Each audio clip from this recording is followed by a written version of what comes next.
Boa noite, o N-Blogs está no ar. Esta semana o tema é moradia e hoje vamos falar sobre aluguel.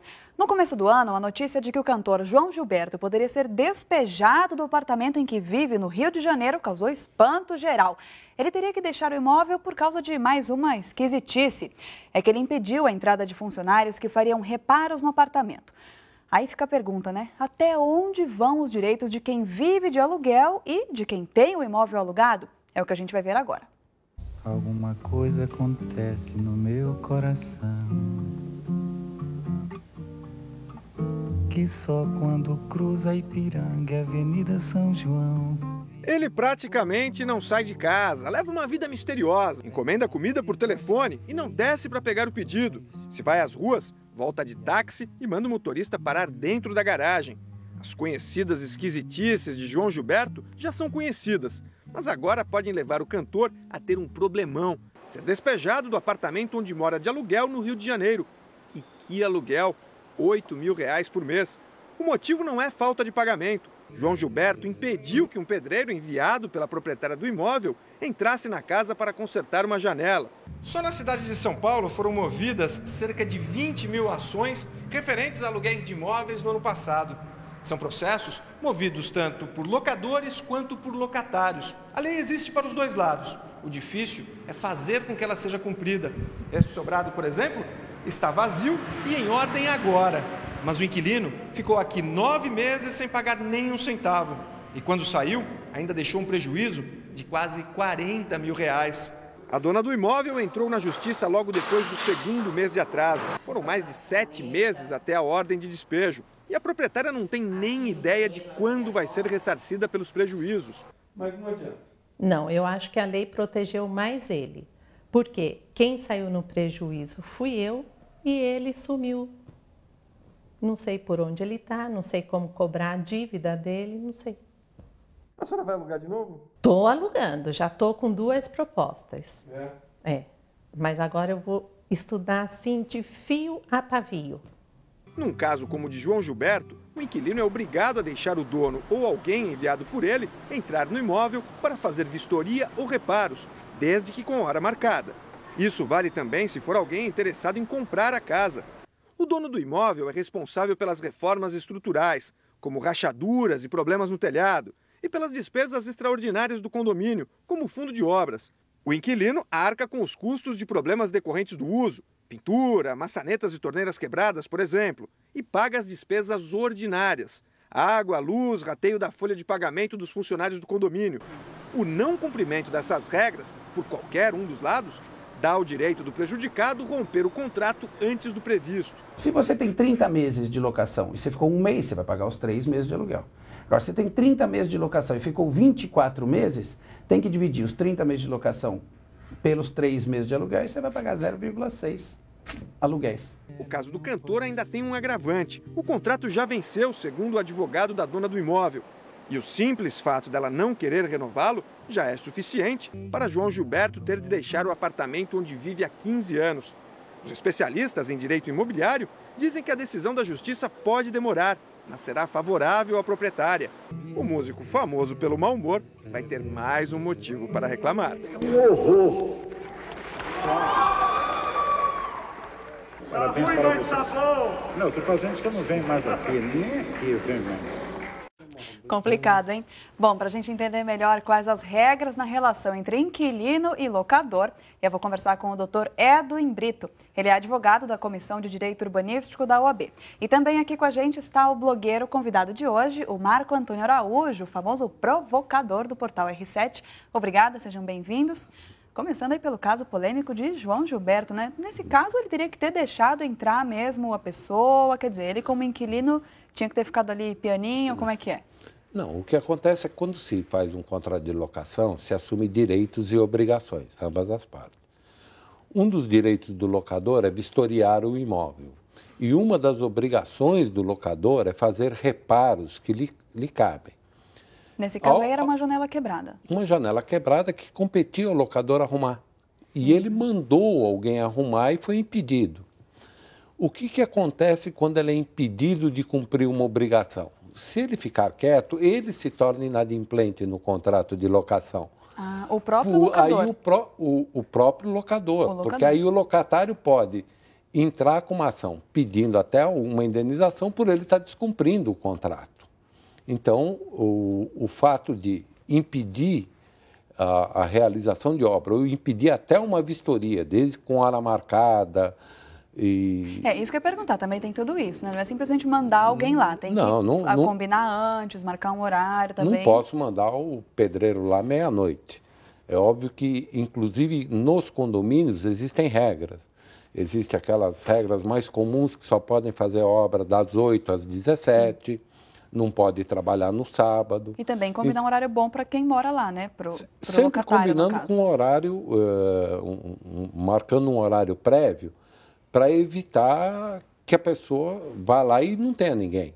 Agora... Se vai num horário que, por exemplo, a esposa vai levar os filhos na escola, ou os dois estão trabalhando, é impossível. Então tem que ser um horário pré-agendado, pré-combinado, para que possa ser executado o serviço. No caso, já vi acontecer mais de uma vez. O seu apartamento tem um problema, digamos, de vazamento que vem do apartamento de cima, certo? E o cidadão lá de cima, que não tem nada a ver com isso a princípio, porque ele nem está vendo o vazamento, mas tem juridicamente, cria uma série de empecilhos.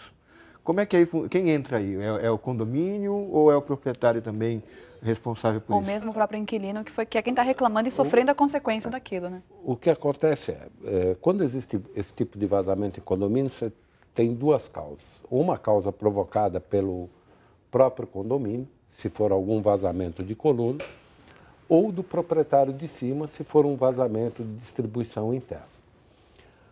O locatário, ele tem uma relação jurídica com o locador. Ele deve exigir que o locador tome as providências junto ao proprietário de cima ou ao condomínio para que faça o reparo. Mesmo porque um dos principais prejudicados é o próprio locador que vai ter seu imóvel deteriorado. Então, compete ao inquilino exigir que o locador tome a providência. Isso é interessante também que você disse da conservação do apartamento, né? Porque muita gente às vezes tem um imóvel que está lá parado, mas fica meio com medo de alugar, não sei quem que vai entrar, não sei quem vai vir morar, vão estragar meu apartamento. Dá para garantir, o locador tem como garantir em contrato que o inquilino vá cuidar direitinho do apartamento, não vai, né? Porque tem pessoas que não cuidam das coisas e você está entregando um bem seu. Qual é a garantia que você tem de que vai ficar tudo em ordem? Um apartamento fechado por muito tempo, o estrago que ele sofre sozinho, fechado, é inacreditável. O ideal é, no momento da locação, não dá para contratar um perito que acaba saindo muito caro. Mas hoje ficou muito fácil. Faz um relatório fotográfico, entra cômodo por cômodo, fotografa móveis, armário, fotografa a situação e coloca uma cláusula que o imóvel deve ser devolvido naquelas condições, com as fotos rubricadas pelas partes. Então, as partes viram como está o imóvel, viram exatamente o estado de conservação de imóveis, representado por armários, no caso de móveis fixos, e está lá como ele deve devolver o imóvel. Vai ter estado de pintura, estado de piso. Tá? Claro. Mas porque a nossa cultura aí de contrato de locação pune o inquilino que investe na melhoria do imóvel. Tá? Todos os contratos têm aquela cláusula. Qualquer benefício, qualquer benfeitoria, né, que se faça. Seja a troca de uma fechadura. Um armário embutido, né? É um desmotivador para quem está alugando, investir naquele imóvel, onde ele vai ficar, digamos, 5, 6 anos, 10 anos, 15, porque é um dinheiro que o dono, o proprietário, jamais reconhece como algo que podia ser pelo menos negociado. Dá para negociar em abatimento de aluguel, porque de repente, ela é muito fria. Né? As condições são as seguintes. A lei prevê que essas benfeitorias se incorporam no imóvel. Ela dá um tratamento um pouquinho diferente. A gente tem 3 tipos de benfeitorias diferentes. Necessárias, úteis e voluptuárias. Tá? Necessária é aquela que precisa fazer. Deu um vazamento, estourou uma torneira, o chuveiro não funcionou, precisa ser feito. As úteis são aquelas que melhoram. Um armário, Aquecedor uma a gás. sanca, um aquecedor a gás. Isso deve ser negociado entre locatário e locador, falar, olha, eu vou fazer isso, mas eu gostaria de um abatimento, porque eu estou valorizando o seu imóvel. E aí a lei, prevê, inclusive, que se elas forem autorizadas, elas são indenizáveis. E as voluptuárias são aquelas que visam embelezar. Certo. Tá? E que são removíveis, que o locatário pode tirar no momento. Certo. Então, as necessárias ele tem que fazer, porque são questão de uso, salvo aquelas que importem estrutura ou que sejam de caráter que possa se impingir essas despesas ao locador. É sempre conversando agora, também, né? Essas que você se referiu, que são as que valorizam o imóvel, que dão mais conforto, que melhoram, são as úteis. Essas devem ser feitas precedidas de uma negociação. Ou um desconto no aluguel e ela se incorpora no imóvel. Ou, mas onde eu quero chegar, eu digo até por experiência, é o seguinte, como a lei protege muito o proprietário nessa hora, digo por experiência, eu vou morar 5 anos aqui, um aquecedor de gás, eu lembrei, não por acaso, vou investir no melhor possível. E o cidadão do lado de lá vai dizer, não, tá bom, não quero que coloque esse aquecedor 5 anos ou eu caio na mesquinharia desse cidadão e quando eu saio eu faço o quê? Eu arranco o aquecedor de gás e saio como se fosse uma velha chata, entendeu? Porque o outro lado lá é mesquinho. Mas é questão de conversar também, né? O locador e o locatário, se chegar num acordo, não tem muito jeito para isso. De que a melhor relação que existe é a do bom senso. Então, quando existe bom senso conversa dos dois de um lados, lado, conversa do outro. Acaba se acertando. Que é aquele que todo mundo acha que tem sobrando, né? Todo mundo acha que tem bom senso sobrando. Não, mas com conversa a gente chega num acordo, também não tem jeito. A maioria acha que tem bom senso pelo poder de convencimento, né? Eu tenho um bom senso de que eu vou convencer o outro que eu estou certo. É verdade. Tá certo. Bom, mas o medo de alugar um imóvel, na verdade, o maior medo é não receber o pagamento. Sempre foi um dos maiores problemas no ramo imobiliário. Agora, os maus pagadores podem ser despejados mais rápido. Já são 4 meses de atraso no aluguel que o seu José deveria receber do inquilino. O dinheiro está fazendo falta. Eles acham que o proprietário não come, não bebe, não compra remédio, não paga as contas. Agora, evitar atrasos nos aluguéis ou mesmo despejar inquilinos que não acertam o pagamento da dívida ficou mais fácil para os proprietários. As mudanças na lei do inquilinato valem inclusive para contratos em andamento. O inquilino que não tiver fiador terá que pagar a dívida em até 15 dias para que a ação de despejo seja suspensa. Se tiver fiador ou se fez depósitos adiantados, pode contestar a ação na justiça, mas se não pagar, poderá ser despejado em até 120 dias. Se o inquilino for acionado por falta de pagamento mais de uma vez em menos de 2 anos, o proprietário pode exigir a desocupação do imóvel. O fiador pode pedir para sair se houver alteração no contrato. Se perder o fiador, o inquilino terá prazo de 30 dias para apresentar novo fiador ou garantia. Ao final do contrato, o proprietário poderá pedir o imóvel de volta e o inquilino terá que sair em 30 dias. Esse advogado diz que a mudança pode provocar aumento no valor dos aluguéis. Para ele, o inquilino fica fragilizado na relação com o dono do imóvel, seja comercial ou residencial. Ele pode sugerir, bom, então você me paga as luvas de novo, se for aluguel comercial, ou se for residencial, aumenta o aluguel, que se você continua aí. Por isso que eu acho que vai haver uma inflação no mercado imobiliário. Já para este dono de imobiliária, se for mais rápido retomar imóveis ocupados por inadimplentes, a oferta vai aumentar e o aluguel pode ficar mais barato. Se a oferta é maior que a procura, a tendência é dar uma diminuída no valor. E aí, qual a sua opinião, Edwin? Porque é complicado isso, né? A pessoa acaba podendo ser despejada mais rápido. Beneficiou quem essa mudança? Vamos lá. Essa história de ser despejado mais rápida, ela ficou um pouquinho mal contada. Nos contratos de locação, o processo de despejo continua sendo o mesmo. O que acelerou? Antigamente eu tinha que, terminada a ação de despejo e depois de decretado o despejo, expedir um mandado dando um prazo para a pessoa sair. Se não saísse, eu tinha que voltar ao judiciário e aí pedir o despejo forçado. O que mudou nesse aspecto foi que hoje já sai um mandado. Ou desocupa em tal prazo, ou já faz o despejo forçado. Se aí é um oficial de justiça que vai lá, é isso? Esse prazo final após a ação de despejo.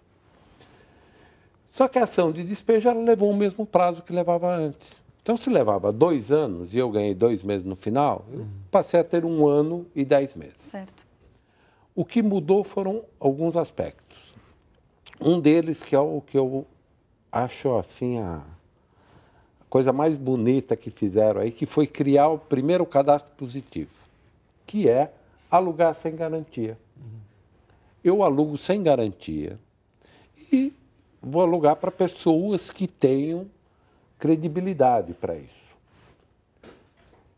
O que eu ganho em alugar sem garantia? Se ele não pagar, eu entro com a ação de despejo, consigo uma liminar para que ele desocupe em 15 dias. Então, eu dou um voto de confiança dele e tenho uma garantia de uma desocupação rápida. Certo. Essa desocupação em 15 dias é o que determina a lei. Tá? Quando a gente fala 15 dias, a turma, puxa, que legal, ele não pagou 20 dias depois, ele está na rua. Não é bem assim, né? Eu entro com o processo, ele é registrado, distribuído, autuado, vai para o juiz, saiu o mandado, expediu o mandado. Então, é o 15 dias depois de tudo isso. Então, estamos falando de 60. Tá? Um outro aspecto que mudou foi uma forma de locação que era muito pouco praticada, que o pessoal tinha medo, que era a caução dos 3 aluguéis. Ah, sim, já deixar adiantado, né? Então, isso é uma garantia para a pessoa não precisar pedir para parente, não tem fiador, não quer pagar o seguro, que é muito caro. A forma do seguro, eu acho que ela poderia ser melhorada e ser uma forma mais adequada. Aí o proprietário que alugou com a caução, ele vai entrar com o despejo no 4º mês não pago. Porque ele vai dizer, olha, esgotou, extinguiu a garantia, porque se passaram 3 meses. E aí ele vai ter a liminar também. Tá certo. Então, nesses casos em que vai se trabalhar com caução, que era muito pouco usado, e vai se trabalhar sem garantia, melhorou bastante. Tá? Agora, nas ações com fiador, que eram mais demoradas, continuou parecidíssimo. Vamos conversar agora com o nosso blogueiro convidado de hoje, o Marco Antônio Araújo, provocador do R7. E aí, Marco, o que você tem de bom aí? Olha, eu peço desculpas aos meus internautas, que há 1 ano atrás, mais ou menos, eu falei que nenhum técnico de futebol merecia ganhar 500 mil reais por mês. Eu tenho que rever minha posição. Nenhum merece ganhar 750 mil. Eu vi isso no seu Twitter hoje. Que é o Scolari. O Palmeiras criou essa aberração, que é pagar 750 mil reais para um técnico de futebol, e agora o Muricy está indo para o Santos também, por essa bagatela. Times falidos. É esse o assunto de hoje. Interessa para muita gente, né? Futebol é sempre um assunto que interessa e dinheiro também. Bom, voltando a falar sobre moradia, o número de imóveis alugados no Brasil não para de crescer. Dados da Secov comprovam isso. Vamos dar uma olhadinha. Segundo dados do Secov, em São Paulo, o valor dos novos contratos de locação residencial de apartamentos e casas registraram alta de 0,9% em fevereiro de 2011. No último ano, o valor do aluguel teve variação acumulada de 15,14%. No mês de fevereiro, os imóveis de 2 dormitórios subiram para 0,5% e os de 3 dormitórios apresentaram um aumento significativo de 2,5%. Na capital paulista, 50% dos contratos foram feitos com fiador, 30% fizeram uso do depósito como garantia e apenas 20% utilizaram o seguro-fiança. Ainda hoje tem gente que prefere alugar apartamento, né, para morar ou uma casa do que investir num imóvel próprio, não é verdade? É negócio isso? Depende de uma programação financeira. Muitas vezes você, para comprar um imóvel, você tem que dispor de um valor para dar entrada. Para dar entrada. Esse é o problema. Mesmo que compre na planta, são 20%, 30%. Dependendo da prestação, você não consegue suportar e ter a moradia. Então, sai mais fácil você manter o imóvel locado. Tem pessoas que preferem pagar um aluguel. O aluguel hoje, residencial, ele gira por volta de 0,4% do valor do imóvel, com a valorização do imóvel.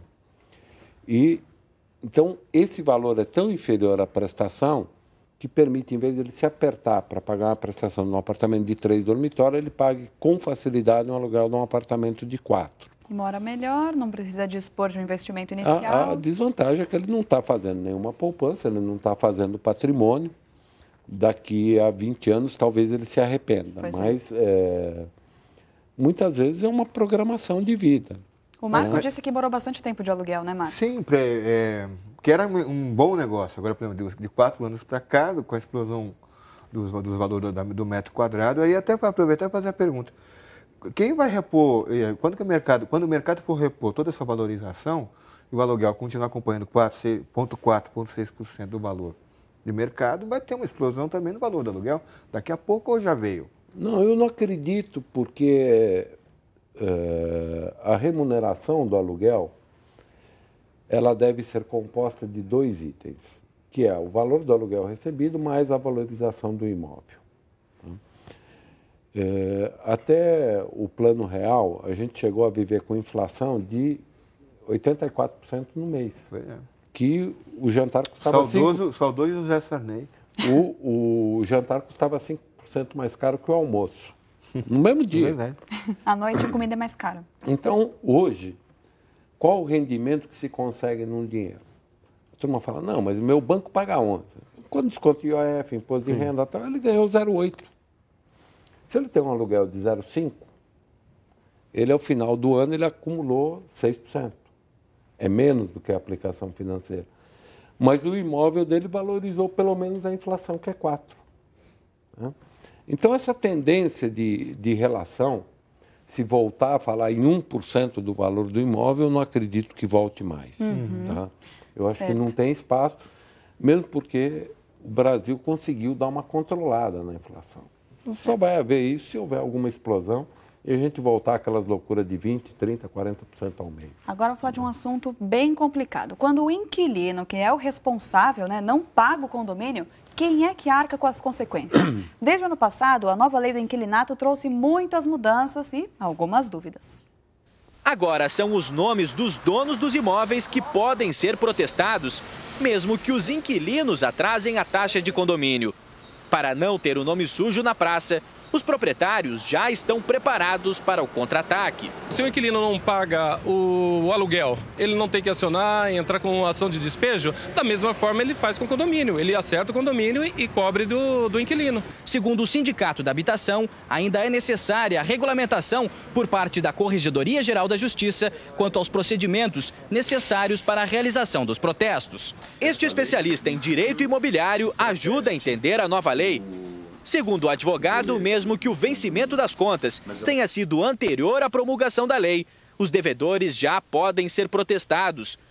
No momento que a dívida for paga, cabe ao condomínio retirar o protesto para limpar o nome do devedor. E o proprietário que for protestado pode se defender.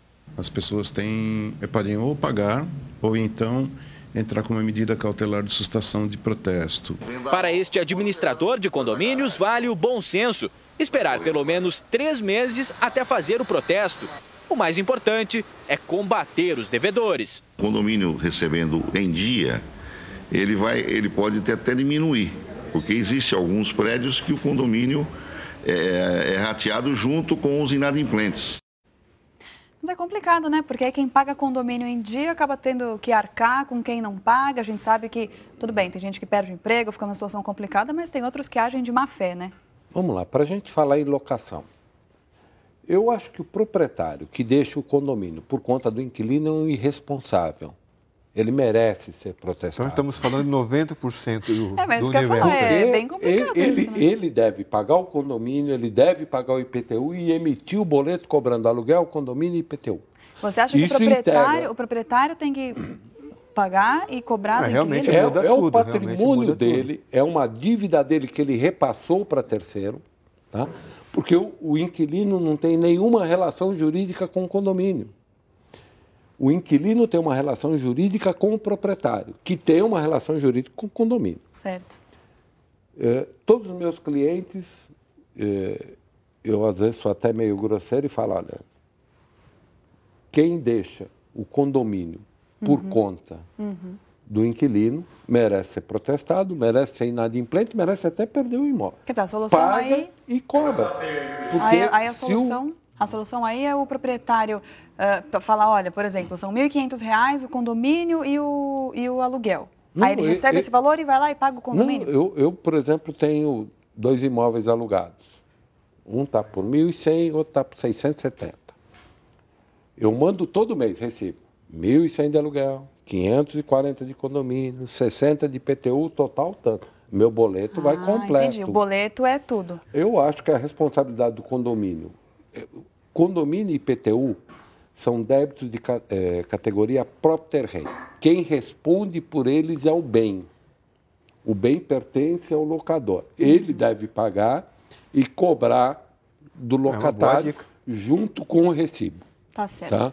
Quando ele não faz isso, ele foi omisso e ele merece ser penalizado. Tá certo. Então, infelizmente, nosso tempo acabou. O Uniblogs de hoje fica por aqui. Agradeço muito a participação do advogado da Comissão de Direito Urbanístico da OAB, o Edwin Brito, que esclareceu nossas dúvidas, e também do nosso blogueiro convidado, o Marco Antônio Araújo, provocador do R7. Boa noite para você.